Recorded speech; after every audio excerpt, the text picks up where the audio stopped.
Alright, so let's observe this one. Well, we are given 16 exponent negative 1 4 plus negative 10 raised to 0. Okay, so in case we're given a raised negative 1 on n, the same as 1 on a raised to 1 on n. Okay, all right.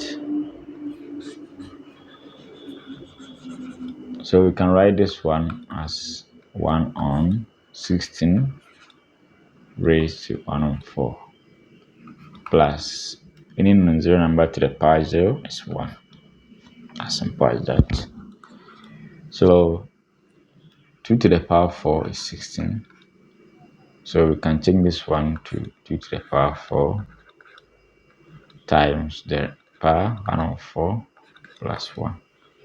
This one will cancel. So we have 1 on 2 to the power 1, 2 plus 1. So let's make it a 1 and the LCM 2. 1 to 2, 1, 1 times 1. 1 to 2, 2, 2. We have 3 on 2.